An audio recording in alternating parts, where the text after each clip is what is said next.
Now, is cell phone radiation an actual health hazard? Well, that's the growing debate in Mumbai. And while there still is no concrete link or no scientific evidence established so far between cell phone radiation and health problems, a number of housing societies in the city are now demanding that cell phone towers be removed from their premises. Now, in response, the Maharashtra government has appointed a committee of experts, both doctors and scientists, to examine whether there is a need to regulate this. Varli Sagar in upmarket South Mumbai, home to some of Maharashtra's top politicians, among them Union Minister Vilas Rao Deshmukh. A building which has voiced one of Mumbai's growing concerns, with residents demanding that the cell phone tower on top of their buildings be removed, fearing that it would be a health hazard.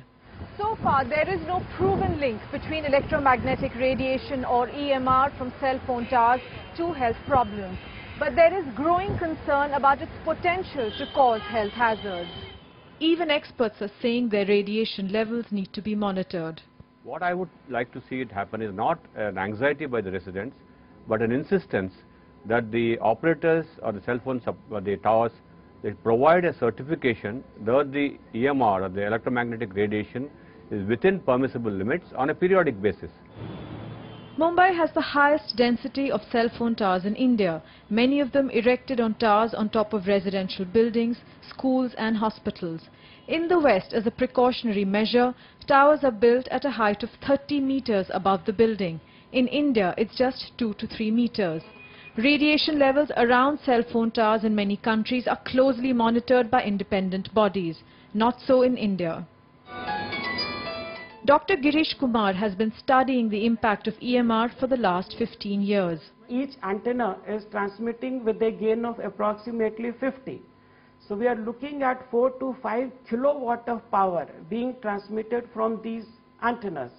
Now compare that, microwave oven only uses about 500 watt of power, and that too you cook food for a few minutes. These towers are transmitting 24 hours. So you are absorbing the radiation 24 hours. Solution to this problem is that all the cell tower companies should transmit about 1/10 of the power. Concerns the Maharashtra government is trying to address by setting up a committee of doctors and scientists from BARC who will look into the demand to regulate cell phone towers. From whatever data we have, there is no substantive evidence to prove that the electromagnetic radiation from these towers is in any way linked to any health hazards. The government has formed a committee to look into these issues.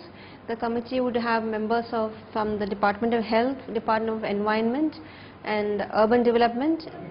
In a 2008 report, Health Hazards and Mobile Phones, published in the Genral Association of Physicians in India, it was pointed out that mobile phones may be responsible for several health hazards.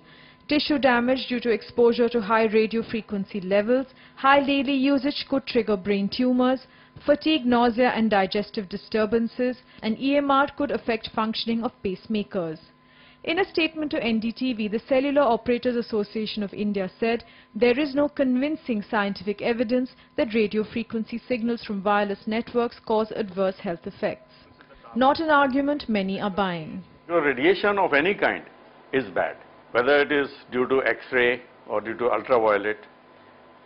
So till we know the result, we should not have any cell tower in the vicinity of residential areas. In Mumbai, Shai Venkatraman for NDTV.